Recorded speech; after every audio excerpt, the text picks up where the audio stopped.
Hello and welcome to Paratalks Untold Stories from Athletic Directors. I am Dr. Danielle Lapointe and my co-host is Dr. Dustin Smith, and we are here today with Hugh McReynolds. How are you today, Hugh? I'm doing great. Doing great. We are excited to have you here, hear your crazy stories, but Dustin's going to give you the proper intro. But first, I'd also like to thank Ticket Spigot for being our sponsor and making all of our episodes possible.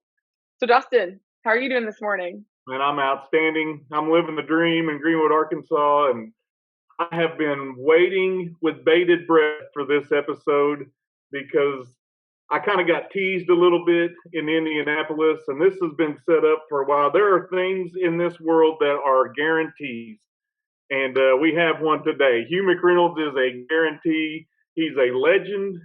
He's a Kentucky native. It's our first trip to Kentucky, so I'm excited about that. It But is. also, Hugh is a Hall of Famer. He's in the NIAAA Hall of Fame. Follows such guests that we've had in the past, like Doug Kilgore, who's in there. Have a mutual friend and former podcast guest, and Mike Elson. And I think, and one that's a future guest that's going to be Phil Risen, that can really be to blame for getting Hugh on this podcast. But I'm excited because Hugh is a gentleman. He is hilarious. He is a legend in the athletic administrator world, and we'll talk about what he's doing presently. Because I think what he'll tell you is he's a retired athletic administrator. He doesn't have to worry about being in a school district now. But there's some stories that go back to what Hugh's done and what he's doing. But Hugh is a phenomenal man. I'm excited to have Hugh here, and even in spite of some of his friends, like a Mike Elson, like a Phil Risen, he's agreed to join us today. So, Hugh, how are you today, brother? I am doing great. It's a pleasure. It's a walk down an unknown path for me. First time I've done one of these. Good or bad, I'll give credit to Phil Risen and Mike Elson. I give them a lot of grief, but they're two good men. And I'm happy to call them great friends. Well, we can talk about your friends. We can talk about your accolades and being a Hall of Famer and all the list of stuff that you have done with NIAAA. But my question always, we start off with this, and I know this is foreign territory to you, Hugh, but I always like to ask, who is Hugh outside of the athletic administrator role? What makes you enjoy what you do? What do you do in life to have fun? What are you outside of an athletic administrator? I'm a country boy. I like the country. I like the outdoors. Since I retired, I've picked up a part-time job doing insurance surveys for private properties. Just got home from a 3-day trip to Eastern Kentucky. And yes, I had to work. But I will tell you, too, the most enjoyable thing I had and the greatest blessing I had was the 3 days driving that 700-mile trip and just seeing the beauty of the country, the beauty of Eastern Kentucky, even in some of the areas that went through the floods back earlier in the summer. The natural beauty is just a blessing. And that's me. I enjoy those little simple things. I like simple interactions with people, not high tech, not fancy, just simple. And that's the reason why you wanted to be on this podcast, because we're simple people. Okay. We'll see. So you talk about Eastern Kentucky and then you went there. It's a 700-mile journey that you were on. Let's paint on a map where you're located presently so people in the country can kind of get a glimpse of where you are in the country. I live in Lewisburg, Kentucky, Logan County. It's about an hour west of Bowling Green, and I'm about an hour north of Nashville. That's about as simple as you can go. So you can get to the national convention real easy this year. This year it's real easy. It is really easy. There's no flying for you or anything. It's just driving down. That's just driving down. Of course, to be quite honest, it might be safer to fly from my house to Nashville because traffic between here and Nashville can sometimes be a disaster. Terrible. Yes. So let's the point of this podcast. We like to have some fun. We like to tell some stories, and I got a glimpse of at least one story you were telling me this past September when we were in Indianapolis. But you've got some experience in the AD chair, and you've got some experience with some stories of Sweet Maria. That really just happened. And I think the phrase that stuck out to me is they kept saying, "Send them to Hugh, send them to Hugh, send them to Hugh." So can you elaborate on your story of the moments that are just you can't believe this stuff happens? Well, a little bit of background. I taught school for 29 years. I was athletic administrator at Logan County High School for 24 of those 29 years. Um, I've never coached a day in my life. Now, at one point in time, I had an assistant coaching position, but it was administrative. Our head football coach was a former college coach, and he approached the job needing somebody. He said, "You handle the things outside the white lines, I'll handle the things inside." And that's the way we did things. And to be quite honest, that's essentially the way I handled things when I became an athletic director. And during that time, I taught exceptional education for 25 years. No, I did not go to college to become a special education teacher. I was a health and safety education major, but I wanted to be in schools.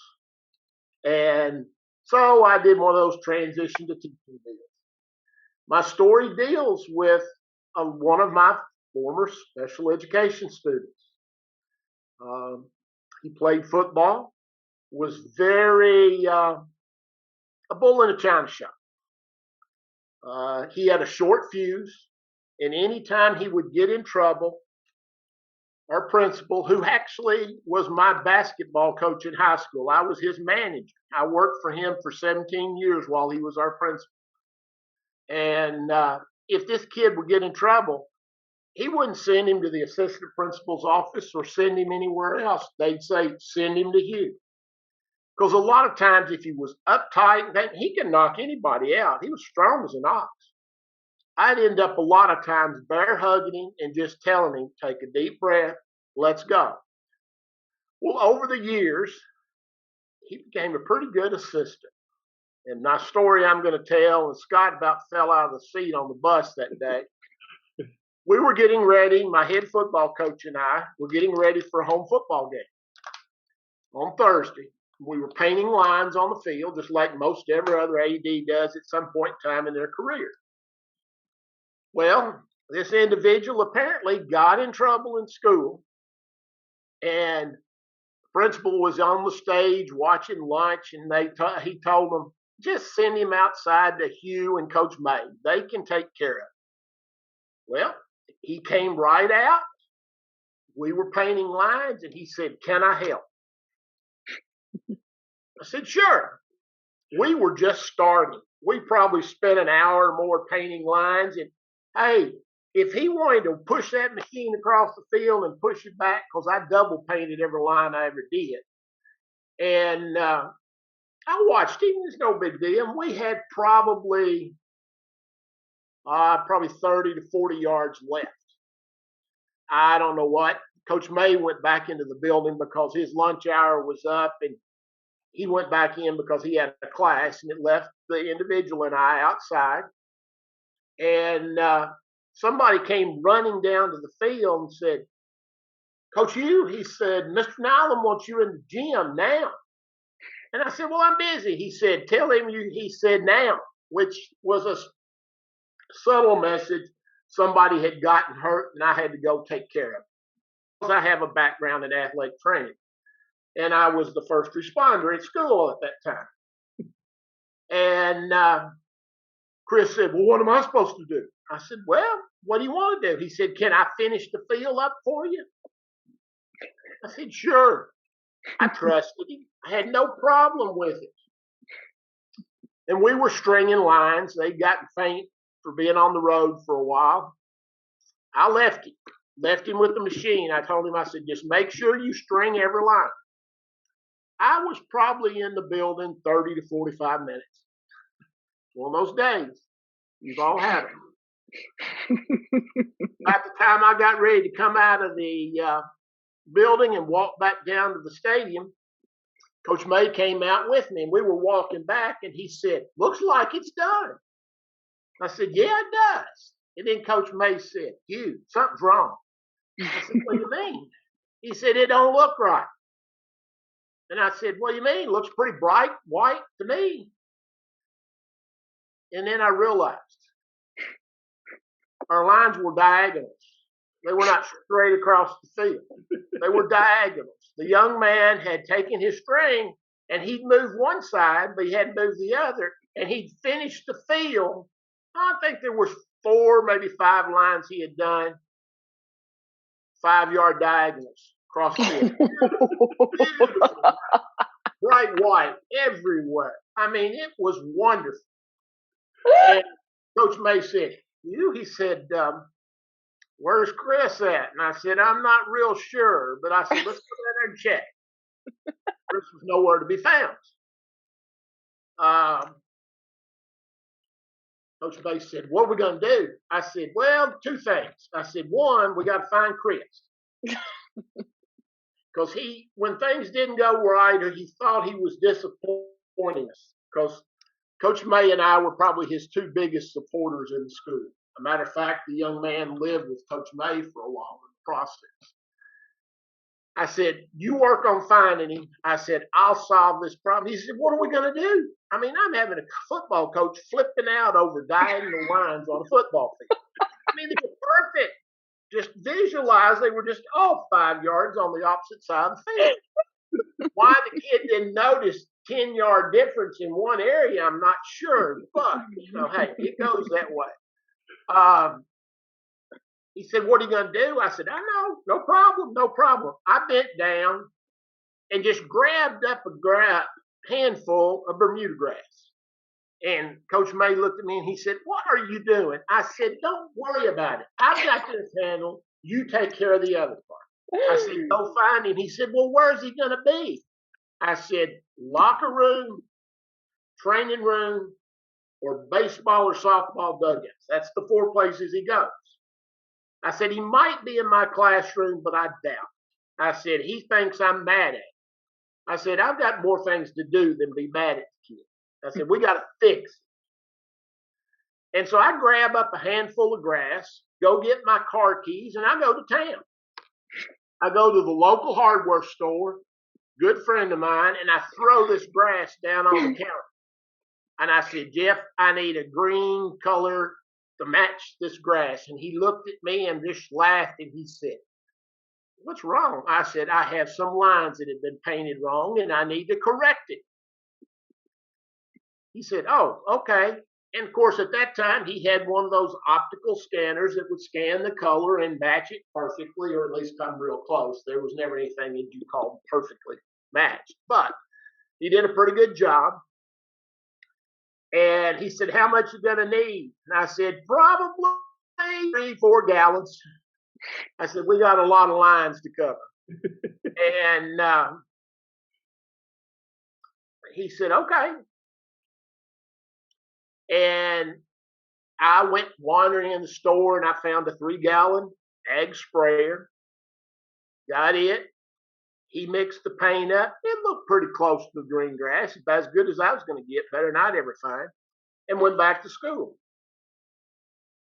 Coach had found Chris. Chris didn't want to see me because he thought I was going to yell at him. That time I was in recovery mode and I didn't really care about anything. I couldn't care less. Matter of fact, Coach ended up bringing Chris out there and he said, "I'm sorry."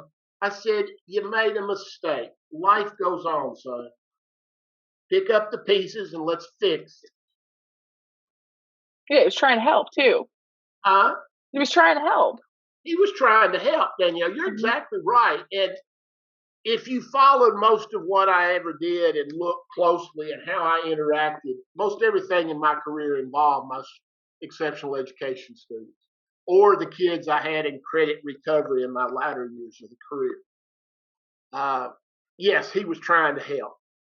And so forth. I'll go on. I said, "Move the line back over where it's supposed to be and paint it."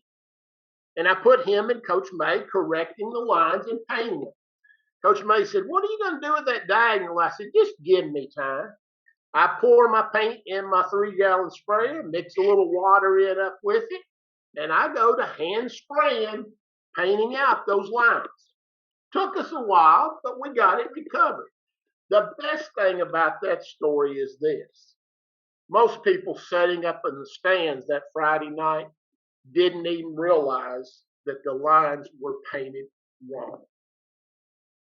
It wasn't till after that game the next week that most people even found out about it. We had a lot of great laughs over it. Still to this day, we laugh about it. Wasn't the only story I could tell about paint and somebody screwing up my field, but you have to understand, I'm pretty passionate about it. When Dustin introduced me, there was one thing he forgot to mention. I was the chair of the NIAAA Turf/Facilities Committee for 10 years. And working with those turf industry professionals for that long, you learned a few tricks of the trade, and you learned a lot about taking pride in the facility that you had. And that kid, Daniel, you were absolutely right. He was trying to help. And I just made sure he helped to finish it up. I looked at him about halfway through. We stopped. I was getting something to drink. And he said, "Coach, I'm sorry." I said, "I know you didn't mean to do this." I said, "I'm the least of the people you would want to hurt." I said, "You were trying to help. You were trying to get it done so I wouldn't have to do it." And, you say humorous. It was humorous at the moment, but at the same time, when you look at the individual and what he was trying to do, it's not fun. Mm-hmm. Now, Coach May's reaction, my reaction, the reaction anybody had walking from the building down to the football field, because of all places for him to do it, it was right out the back door of the school, and it was the end of the field that you could see. And if you paid any attention to it, you could see those nice diagonal lines. I think he started about the 35 and went to about the 15 or so before, maybe the 10, before he realized something's not right. I think when the line got to the end zone on the far end, that's when he realized I screwed up. And he didn't know how to correct it. And it's just one of those things. Let me ask a few questions, Hugh, just because these have hit me as you were telling this story, and I'll think back to our discussion in Indianapolis. But the first thing I want to say is my coaches are spoiled because they don't have to paint lines. We got the turf now, and it's all done, so they don't have to worry about that. So that's a different avenue for them as coaches, and maybe some ADs even across the country that don't have to understand the work that goes into painting a field, painting the lines and doing that. You can't just do it once for the season. It's every home game you've got to paint those lines. Is that correct? That's correct. That's correct. And, it was hard work. And I think back in the July, early August and early September days that I did that, I enjoyed it, but I roasted like a pig out there trying to do it. And if you've never, Dustin, in Arkansas, you might understand. Danielle, I'm not sure where you're located, but in Kentucky, the humidity is horrible in July and August. Well, I'm in Florida, so I can feel you on that. It was a challenge, but I enjoyed it. It was a great way to get out and enjoy it. And if you take pride in something like that, you don't mind putting the time, energy, and effort into it. And you mentioned something about being a first responder, and you were the person that had to get there to somebody'd been hurt in the gym, and you had to get to that. You kind of just glossed over that you have athletic training experience, but you also just glossed over saying I was a first responder, so I had to get there. What was that situation like when you walk out and notice the field messed up like it was when you were called to another duty? What was that reaction like for you? I know what it was like for Coach May, but what was it like for you? Well, to be quite honest with you, Dustin, it actually was a dislocation. a visible dislocation that I had to call an ambulance for. And, when you put things in perspective, 4 or 5 lines at a 5-yard diagonal on a football field really didn't mean a whole lot. Right. I didn't reckon. I was already tired. I was stressed. My mind, if you've got any medical background, whatever level it is, after something like that's over, you go back and you play it in your mind. Did I do something wrong? Could I do something better? What would make it happen in a more positive relation? And I probably came out of the school that particular day thinking that very thing, just playing it back through my mind, carrying on a conversation with Coach May. And I was looking at the field and I saw that it was done and I thought, well, great. Until Coach May said, Hugh, something's wrong. Then I realized. And I can be a little hyper, a lot hyper, already see. But when things happen sometimes, okay, hey, you just take them and go with the flow. Dustin, once you mentioned when we talked about this, when I first got lassoed into this process, the idea of trying to just share past experiences with younger ADs. Yeah, you got a lot in the business now, but a lot of them hadn't done the things that the older ADs did to make every day happen. I look at the school I retired from. I was the athletic director. I was the groundskeeper for athletics.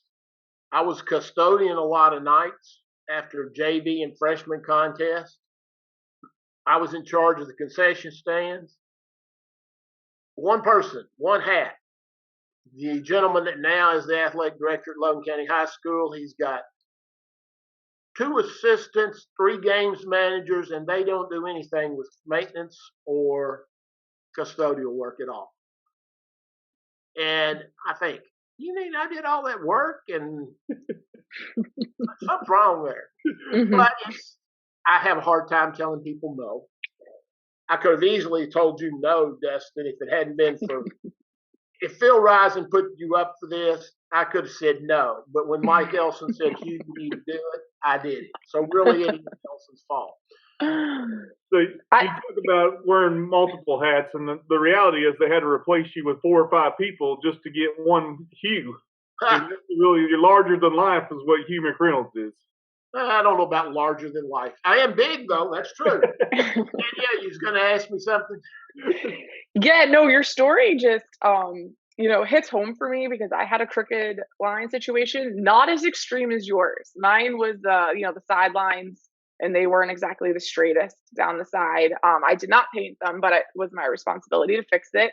So I did exactly what you did. I reached down and I grabbed a handful of grass and I went to Home Depot and I did spray paint. I opted for spray paint, and I took my grass and I'm holding my grass up to all of the green spray paint, trying to find the best match to do it. And it made me chuckle when I heard your story and you say that, because the amount of people who made fun of me for carrying a handful of grass into Home Depot to try to find the best match. And I was like, what did you, I couldn't possibly look at all of this paint and try to match it up the best way. So that was my answer to it. And I really enjoyed hearing that you had the exact same mind frame to grab a handful, go to the local paint shop and be like, help me out. This is how we need to fix it. Well, as Dustin knows, I told him a little bit of a story also while we were in Indianapolis. There's another great story of my football field and need for paint. You know what I'm talking about? Skull and crossbones. Yeah, I was gonna throw you. I was gonna lob one to you, see if you would hit it, but you don't have to lob it. It's another great paint story. I was always accused of being anti-band, but I really liked band. I like kids who involve themselves in music. A lot of times they were kids who were involved in other extracurricular activities. And if I was to say anything to an incoming freshman group of parents, it would be make sure your son or daughter gets involved in some kind of extracurricular activity while they're in school. But in this particular case, we had a young band director, and he's become very successful, but he and I were definitely across tracks from each other.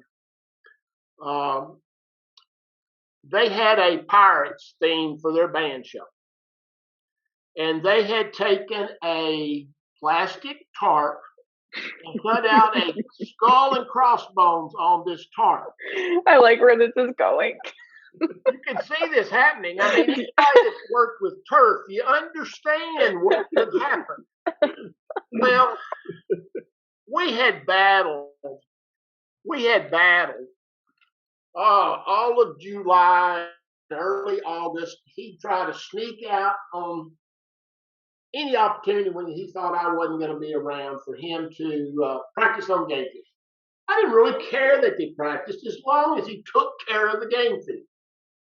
Because one of the worst things that can happen on a natural grass surface is a band member standing there stomping their feet, marching in place on the field.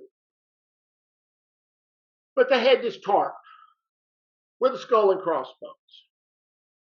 I didn't care that they carried it and laid it out there, and it was out there for a few minutes, and then they took it up.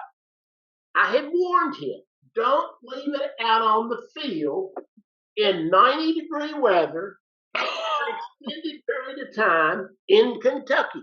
It just doesn't work. And this year, my Bermuda grass was about as good as I ever remember it having. Oh, it was beautiful. It was. And this occurred in probably late September, early October. I had overseeded with rye so we could keep the grass greener after a first frost. As you know, Bermuda will die after a first frost. I was fortunate that weekend. I left school. We had an off week in football, so I took off Friday. I didn't go to school on Saturday or Sunday. I'm not sure. I must have had a momentary loss of thought, but I didn't. I took a long weekend. I get to school around 6:30, 7 o'clock in the morning. I came around the left side of the school and turned around, heading towards my parking lot. Now, at the time, I was teaching in a portable, and it was right off the football field. I looked up and I thought, what in the world is wrong with the football field? There was this big brown spot in the center. Oh, no. Oh, crap. Pardon my language if I say something I shouldn't, but I will tame myself at this point in time. I thought, what is it? Well, instead of going to my room, I'm charging to the football stadium. I climb the steps, look down on the right in midfield.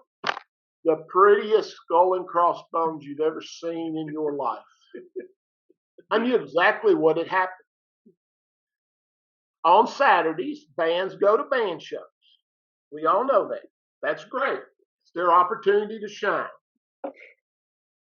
Our band director liked to get there at 8 o'clock in the morning, and he'd like to go through the show 2 or 3 times before they get on the bus and go.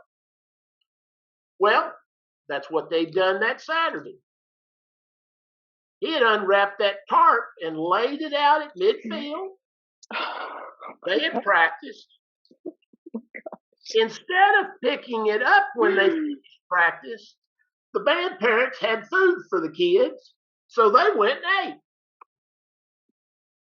and got ready to go, loaded the truck and everything, then went down to the field and got the tarp. So the tarp was on the field about 3 hours. Well, you can visualize what we had. Dead grass. except for the clear skull and crossbones that was cut out. Oh my gosh. I, And to say the least, my blood was boiling by that time. And it's crowding 7 o'clock. And you have to understand, my principal at the time, like I told you, he and I went back. He came to my little high school I was at in August of 1976 as our boys basketball coach. A big, tall guy. Never got in a hurry for anything. Was always laid back, and he kept me calm. He probably kept me in this business. Well, to be quite honest with you, he's the individual that got me involved with NIAAA and the Kentucky High School Athletic Directors Association early on. But if he got to school before 7:30, something was wrong. Well, I'm getting down off the stadium, and I'm walking back to the room, and here he comes walking towards me. And he said, "Count to 10. It'll be all right. I already know about it." And I said, "Where's he at?" And he laughed and he said, 10. I said, "I counted to 20 and it doesn't help." And he said, he called me yesterday and told me he had come back out to school, and he said he saw it too. I said, "Well," I said, "how many times do I have to tell him to be careful?" And he said, "I don't know, but," he said, "I think you've proved your point." It was interesting, to say the least.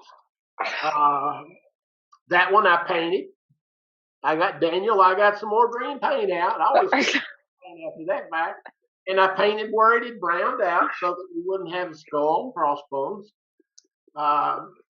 Also had situations where we had some vandalism from our crosstown rival.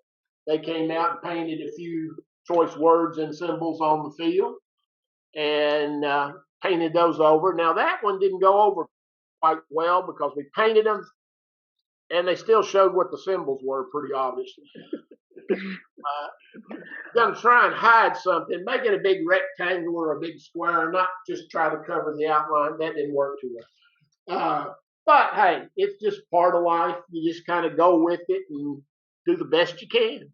So I'm just going to ask the obvious question. Your mascot was not the Pirates, correct? Nope, it's the Cougars. We could have been on that particular night. Maybe we went back in history and said we were the Pirates, because it would have been pretty nice. I am upset for you right now. Like, I can't even understand how you would have felt standing at the top of the bleachers looking down, just being like, "Oh, are you serious right now?" And this goes back to a couple other things where somebody made a mistake. Whether it was a stupid mistake or not is irrelevant. There was a mistake made, right? And they should have called you. Or if I made that mistake on someone else's field like that, I would have been at that store and I would have painted it. So when they came back on Monday, it would have been as fixed as best it could have been. I would have been all over that in advance. Well, in defense of the band director, he didn't have a clue. I don't know if that's really in defense of the band director or not. No, he just didn't know. He did not know. And, it brings up a point. I think Dustin was talking a little bit ago, Danielle, when he was talking about many athletic directors today do not deal with fields directly and how to maintain them. The question I have to ask them when they say that, do the people that you have assigned to maintain them understand how they need to take care of sports fields? Or do they look at it just as another piece of grass? Yeah. It's so critical that whoever's responsible for taking care of those fields know that it's a sports field and the need for it to be extra special. Speaking of extra special, I just want to know what that conversation was like when you finally had a conversation with that band director. Was it the same day? Did you cool down? Did you just count like 20 days before you talked to him instead of just the 20? Well, to be quite honest with you, I think it was probably 2 weeks before I saw him, other than at a distance. My portable classroom looked over to the entrance to the band room entrance. So he wasn't 50 yards away from it. But he would always get out of his car and make a quick entrance.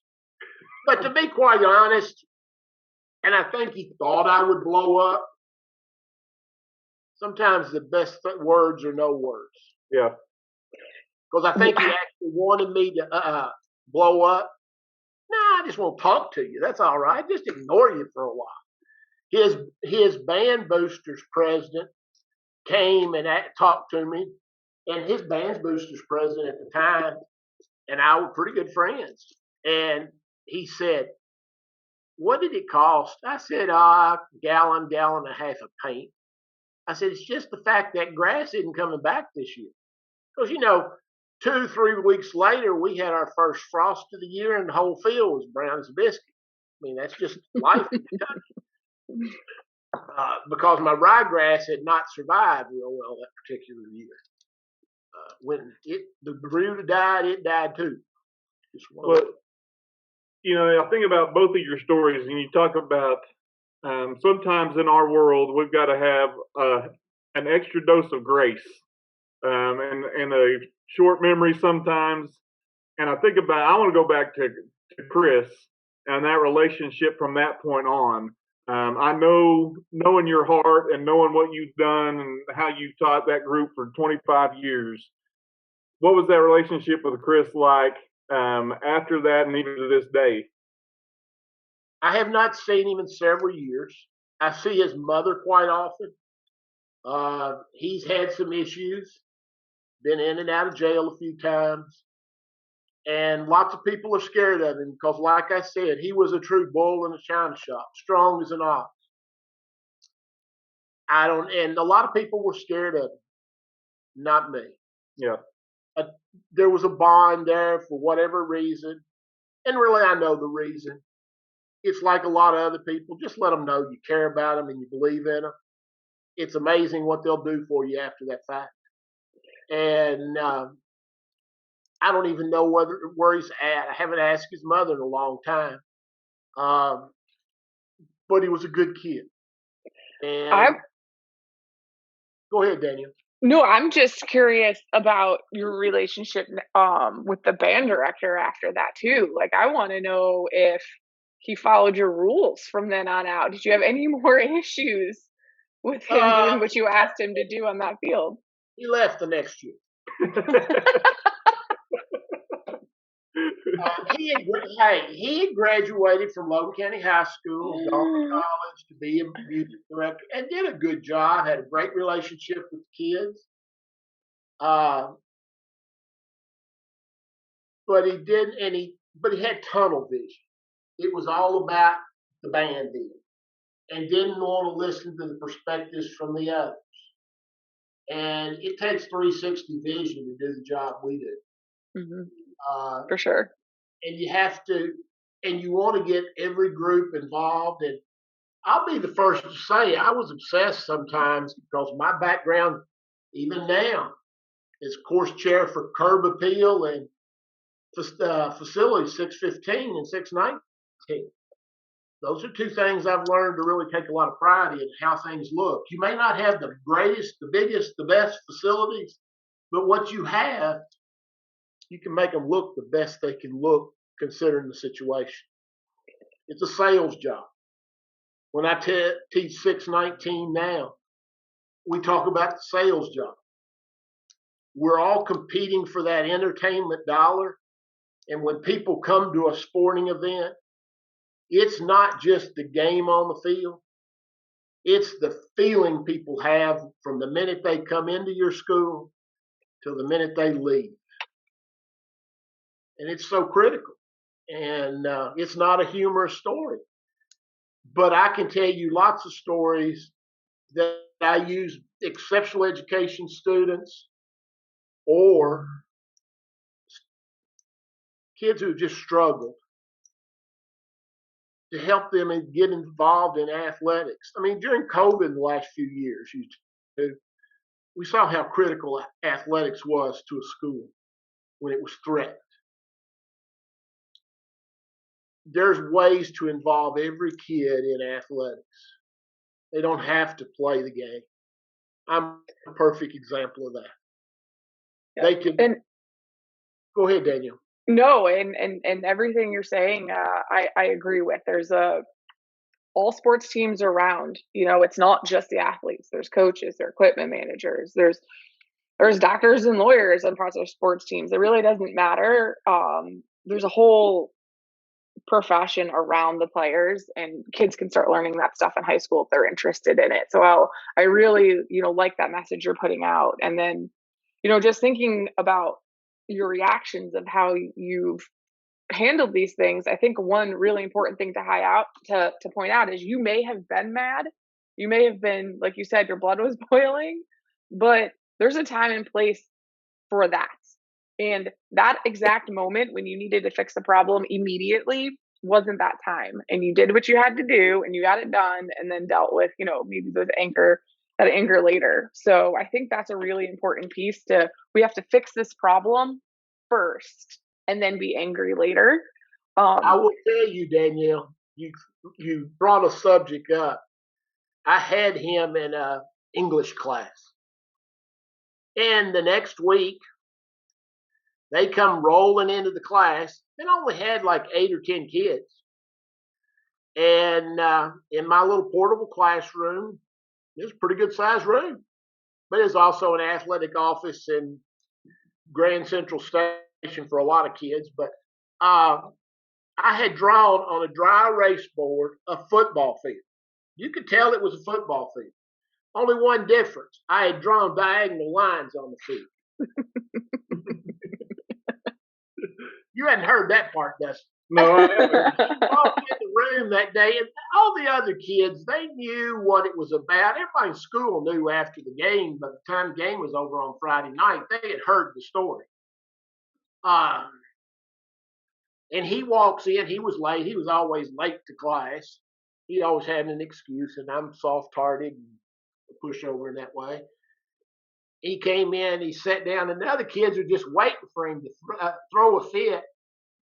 And he looked up, sat there and stared at the board a long time, and he gets up, goes and picks up the dry erase board and just draws straight lines down the side, and then he erases the others. He said, I don't have a white marker, so we'll just have to erase it. We made a joke over a time about it. Yeah, that's the way you've got to look at things like that. When problems arise, you make the best of a bad situation. Yeah. Well, you don't want anger to cloud your vision in that moment. You want the result first. And I think the other takeaway that might not be an awful takeaway for any ADs out there, and it's not an awful idea to have some green paint lying around. So when situations like this occur, you don't have to run to the store first. Or at least, have a game plan for getting that green paint, because it is fixable. You just paint it and you move on. I think the big thing for me with Hugh is he and Coach May both couldn't be at level 10 at that moment. Coach May was freaked out and trying to figure out what to do. You guys both couldn't be in that moment. That would have been detrimental not only to the moment, but possibly to Chris at that moment, just trying to say, hey, we're going to blow up and find out where he's at and figure this out. But I think there's got to be a measure of stability. And you guys both can't be at level 10 right off the bat. You've got to work. I mean, there's got to be a balance there somewhere. Mm-hmm. That is correct. Absolutely correct. So let me ask you this question, Hugh. Was what you got, as you quoted, lassoed into, was it as painful as you thought it may have been?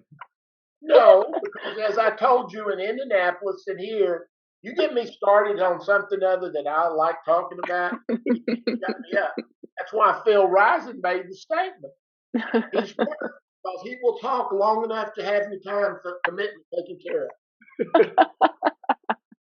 of. Well, I definitely appreciate you taking your time, to sharing your stories with us. I think it's valuable lessons that, we can share and learn. And for other ADs to know, I am sure people that are listening can relate to this story, and they're not the only ones whose fields may not have looked as perfect as they wanted to, and they had to hurry up and figure out how to do it. And don't be ashamed of taking a handful of your grass and going to the store to get a color match. Don't be ashamed to do it. Well, Well, I've heard the statement of Kentucky bluegrass, but I think this is a different tone for you, and we got to go with the green Bermuda that comes in in Kentucky. So I think for Phil, it may be blue for Phil is his love for the Kentucky Wildcats, but I think if we can find out what the Pantone color is of Kentucky Bermuda grass, or maybe Hugh's Kentucky Bermuda grass, then maybe we can market that to the AD world across the country. well, it's gonna be dependent. The best thing is, like Danielle said, if you had an incident like that, just go grab a handful and take it to the hardware store. Yeah. My piece of advice as a facilities person, as long as I've been for the NIAAA and talking to the professionals, you better have a plan in place if something happens, whether it's vandalism, whether it's a maintenance person that got distracted, and that line, as Danielle had pointed out, it's got a dog leg in it, and the officials don't like it and they want it corrected. You better have a plan in place. I'm a firm believer in having a worst case scenario plan for a lot of things, just in case. And this is a perfect example of that. What I would like to tell you, I'm just going to make a plug for Hugh. Take 615, take 619. If you got a chance to sit under Hugh's intelligence for 4 hours at a time, do that. It's well worth the time to be able to sit in that class. And it's not just because Hugh's a great presenter, but it's also because the subject matter is important, one, for our profession, but it's important and obviously a passion for Hugh, or he wouldn't be involved teaching that. That's right. I primarily are on the 619 side. I'm a big proponent on the 615 side, which is about cultural practices and with grass. I let the professionals do a lot of that because it's ever changing, and I don't have a degree in that program. And trying to keep up with all the changes and the regulations is unreal. But thank you. That was a good compliment. I appreciate it. But I just want to say thanks again, Hugh. I appreciate you taking a chance, and this was your maiden voyage on a podcast. You did it with us. Even if it was reluctant at the beginning, I knew what was going to happen, and I knew you'd be a star, and we appreciate you taking the time and jumping on with us. No problem. No problem. Yeah, thank you. I love listening to your stories. It was awesome. It brought back some memories for me as well. So thank you for taking the time today, and thank you to Ticket Spigot, who is the NIAAA official ticketing partner and also our sponsor. So thank you to them, and thank you to Hugh, and we will see you next week.